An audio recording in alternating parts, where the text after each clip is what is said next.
Hello everyone. जैसे ही आपकी CSAS portal का फेज 2 शुरू हुआ है, सबसे ज़्यादा जो प्रेफरेंस शीट की डिमांड आ रही है वो ह्यूमैनिटीज से कोर्सेज की आ रही है। हमने BA political science honours, history honours, economics honours, इन सब की प्रेफरेंस शीट ऑलरेडी अपलोड कर दी है वीडियो पे, लेकिन अभी BA प्रोग्राम की जो है वो अपलोड नहीं हो पाई थी। एक्चुअली BA प्रोग्राम में आपके सब कॉम्बिनेशंस होते हैं, तो यहाँ पे भी जो प्रेफरेंस शीट तैयार की गई है आप उसे स्टैंडर्ड नहीं मान सकते हैं, क्योंकि उसमें बहुत सारे कॉम्बिनेशंस होते हैं हर कॉलेज में। हालांकि कॉलेज की प्रेफरेंस शीट बनाई गई है, लेकिन वो प्रोग्राम के जो कॉम्बिनेशंस हैं वो नहीं बन सकते। फॉर एग्जांपल, किसी स्टूडेंट्स का कॉम्बिनेशन इकोनॉमिक्स प्लस हिस्ट्री हो सकता है, किसी का हिस्ट्री प्लस पॉलिटिकल साइंस हो सकता है। आपको ये पता ही है, हर कॉलेज में आपके 2 सब्जेक्ट के कॉम्बिनेशंस हैं BA प्रोग्राम में। तो अगर मेरी रिक्वायरमेंट सपोज हिस्ट्री और पॉलिटिकल साइंस की है, तो ऐसा नहीं हो सकता कि वो जो मैंने लिस्ट दी है वो उस कॉलेज में सबसे अच्छा हो।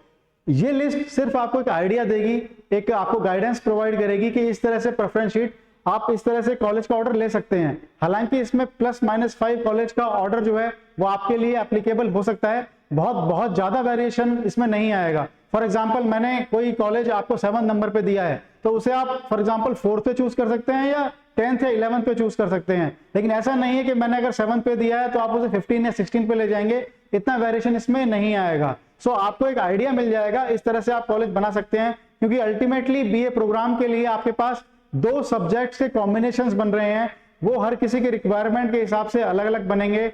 तो ये रिक्वायरमेंट जब तक फुलफिल नहीं होगी, आप स्टैंडर्ड इसको नहीं बना सकते हैं। तो यहाँ पे हमारे लिए पॉसिबल नहीं था कि हर 2 सब्जेक्ट के कॉम्बिनेशन लिए जाएं और प्रेफरेंस शीट बनाई जाए। तो यहाँ पे कॉलेज की हमने प्रेफरेंस शीट बनाई है।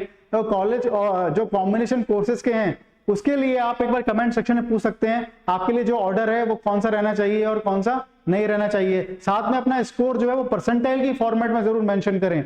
जो एब्सोल्यूट स्कोर है और जो परसेंटाइल स्कोर है, दोनों से कैलकुलेशन अलग अलग होती है आपकी कॉलेज की प्रेफरेंस शीट की। एब्सोल्यूट स्कोर में आपका इंग्लिश और जनरल टेस्ट भी काउंट हो जाता है, जो बहुत वेरी करता है। इसमें आप ऐसा एक आइडिया लगा सकते हैं, अगर आपका डोमेन सब्जेक्ट में परसेंटाइल बहुत ज्यादा है और इंग्लिश में कम है, तो भी आपके पसंदीदा कॉलेज मिलने के चांसेस हैं। लेकिन अगर डोमेन सब्जेक्ट्स में कम है और इंग्लिश में ज्यादा है, तो फिर ये चांसेस कम हो जाते हैं आपके। अल्टीमेटली डोमेन सब्जेक्ट्स में जो आगे परसेंटाइल ज्यादा है, तो आपके चांसेस, आपकी प्रेफरेंस मिलने के चांसेस जो हैं वो ज्यादा होंगे। खैर, वो एक पर्सनलाइज मैटर हो जाएगा। यहाँ पे हम देखते हैं जो अपने पास BA प्रोग्राम के 53 कॉलेजेस हैं, उसकी प्रेफरेंस शीट किस तरह से तैयार की गई है। मैं आपको फिर ये बात कह रहा हूं, you can not take it as standard. ये स्टैंडर्ड नहीं ले सकते हैं आप, इसमें वेरिएशन पॉसिबल है +4 -4 तक। यानी कि सपोज मैंने यहाँ पे 10 नंबर पे वेंकीज कॉलेज लिया है, तो ऐसा भी पॉसिबल आपके लिए, इसे आप 7th पे रख सकते हैं। ऐसा ही पॉसिबल है, इसे आप 14 पे रख सकते हैं। लेकिन ऐसा नहीं है कि मैंने 10th पे वेंकीज को लिया है, वेंकटेश्वर कॉलेज को लिया है, तो आप इसे 20 पर रख दें। इतना वेरिएशन किसी भी कोर्स में, किसी भी कोर्स के कॉम्बिनेशन में पॉसिबल नहीं होगा। सो आपको इससे आइडिया मिल जाएगा। तो फर्स्ट पर रखा है हमने lady Shriram college for women. बहुत सारे लोगों का ये आइडिया होगा कि आपने स्टीफेंस जो है 5th नंबर पे रखा है, मिरांडा 4th पे रखा है और आपने LSR को 1st पे रखा है। सिमिलरली आप रामजस को 9th पे रखा गया है। सो मैंने फिर कहा ये एक आइडिया लेने के लिए कुछ पर्टिकुलर कॉम्बिनेशंस में इनकी रैंकिंग सबसे ज्यादा है, इसीलिए इनको सबसे उस रैंकिंग पे रखा गया है। जैसे कि बहुत लोगों की रिक्वायरमेंट होती है सेंट स्टीफेंस जो है वो टॉप पे रहना चाहिए, बिल्कुल, लेकिन कुछ कोर्सेज में नहीं रह सकता है। तो आप जो ओवरऑल रिजल्ट निकाला गया है उसके बेसिस पे LSR को रखा गया है। अब LSR जो है वुमेन कॉलेज है, साउथ कैंपस का है। बहुत लोगों की प्रायोरिटी ऐसी होती है कि उन्हें कोविड कॉलेज चाहिए या फिर उन्हें नॉर्थ कैंपस का कॉलेज चाहिए, तो उसको आप 3rd या 4th नंबर पे भी रख सकते हैं, ठीक है। बट अगर एज ए कोर्स की बात की जाए तो इस तरह देख सकते हैं आप, इसकी एक रैंकिंग का आइडिया ले सकते हैं। यहाँ पे एकदम राइट साइड में जो है वो आपको टोटल नंबर ऑफ सीट्स उस कॉलेज में बताई गई है, जो आपको कैटेगरी वाइज भी दी गई है, किस कैटेगरी में कितनी सीट्स हैं टोटल बताई गई है। इसमें एक चीज हमने जो है वो करेक्ट नहीं की है, वो है 2 कॉलेजेस में आपके सीट्स का जो है वो चेंजेस किया गया है। किस तरह से, एक है आपका जीसस एंड मैरी कॉलेज और एक है Ramanujan college. Jesus and Mary और रामानुजन कॉलेज में सीट्स का जो सीट मैट्रिक्स है वो चेंज की गई है। हमने यहाँ पे उसको अपडेट नहीं किया है, वो आप DU के नोटिफिकेशन में जाके उसको चेक कर सकते हैं। यहाँ पे करेक्टेड फॉर्मेट में नहीं है। तो यहाँ पे इस तरह से देख सकते हैं जितने भी सभी कॉलेजेस हैं, there are total 53 colleges for this particular course. यहाँ पे अगर कैटेगरी वाइज बात करें तो अनरिजर्व कैटेगरी में 5525 सीट्स हैं। इस तरह OBC नॉन क्रीमी लेयर में 3380 सीट्स हैं। अगर आप कैटेगरी वाइज बात करें तो क्रिश्चियन कम्युनिटी का मैंने बताया था 2 कॉलेज हैं, एक जीसस एंड मैरी कॉलेज है और एक आपका सेंट स्टीफन कॉलेज है। तो वहां पे कितने कितनी सीट्स है वो देखते हैं एक बार। तो यहाँ पे हम देखते हैं जीसस एंड मैरी कॉलेज में 221 सीट्स हैं जो आपकी क्रिश्चियन माइनॉरिटी की हैं। सिमिलरली सिख कम्युनिटी की बात करें तो गुरु नानक देव खालसा कॉलेज में 60 सीट्स हैं, गुरु तेग बहादुर खालसा कॉलेज में 30 सीट्स हैं और 130 सीट्स जो है आपकी तो Mata Sundari college for women में सिख कोटे में जो है आपकी। सो टोटल 226 सीट्स हैं आपकी, वो आपकी सिख कोटे में आती हैं। सिमिलरली अगर हम बात करें क्रिश्चियन कोटे की, मैंने अभी बताया आपको, एक तो हमने कॉलेज ले लिया है क्रिश्चियन कोटे का जीसस एंड मैरी। अगर हम सेंट स्टीफन कॉलेज की बात करें यहाँ पे तो यहाँ पे 25 सीट्स हैं वो आपके पास क्रिश्चियन कोटे में है। तो इस तरह आप कैटेगरी वाइज भी देख सकते हैं कौन कौन सी सीट्स अवेलेबल हैं। यहाँ पे आप इसका एक स्क्रीनशॉट ले सकते हैं, इससे आपको आइडिया मिल जाएगा कॉलेज किस तरह से फिल करने हैं आपको।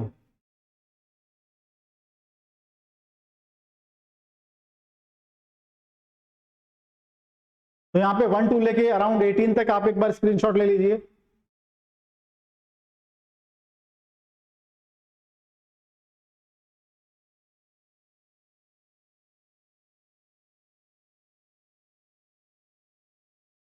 सिमिलरली अप टू 35 तक।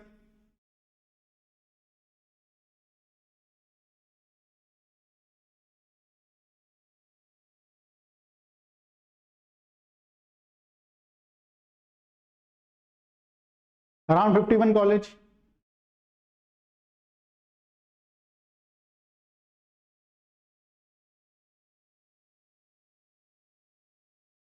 यहां पे आप देख सकते हैं टोटल 53 कॉलेज हमारे पास कंप्लीट हो गए हैं।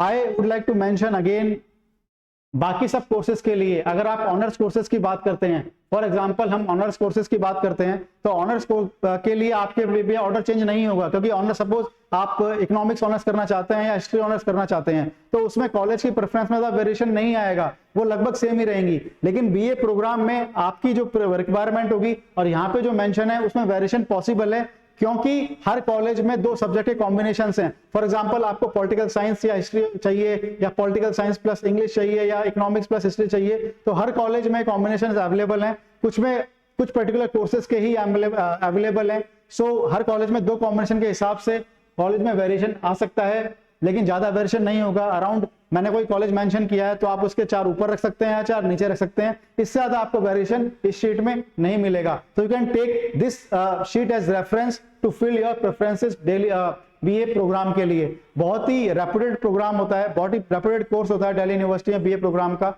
बहुत ही अच्छे कॉलेजेस हैं। सो आपके पास ये अपॉर्चुनिटी है। अच्छा, ये कंफ्यूजन भी आपको हो सकता है कि हम ऑनर्स प्रोग्राम प्रेफर करें या बीए प्रोग्राम प्रेफर करें। ये पर्सन टू पर्सन डिपेंड करेगा। अगर आप बहुत ही कीन है उस सब्जेक्ट को डेडिकेटली पढ़ने में, फॉर एग्जांपल आप हिस्ट्री को पढ़ने में बहुत कीन है तो आप हिस्ट्री ऑनर्स ले सकते हैं, जहां पे आपको 3 साल हिस्ट्री पढ़नी होगी। लेकिन अगर आप चाहते हैं सारे सब्जेक्ट पढ़े जाएं तो आप बीए प्रोग्राम ऑप्ट कर सकते हैं, जहां पे आप लगभग सभी सब्जेक्ट्स अपने ह्यूमैनिटीज के पढ़ेंगे वहां पे। So you can take it this sheet as reference. और कोई भी डाउट है, कोई पर्टिकुलर आपके क्वेश्चंस हैं या कोई पर्टिकुलर स्कोर के हिसाब से आप पूछना चाहते हैं तो you can definitely art in the comment section. Please keep watching the elegant classes section, और कोई भी डाउट है तो please let me know. Thank you.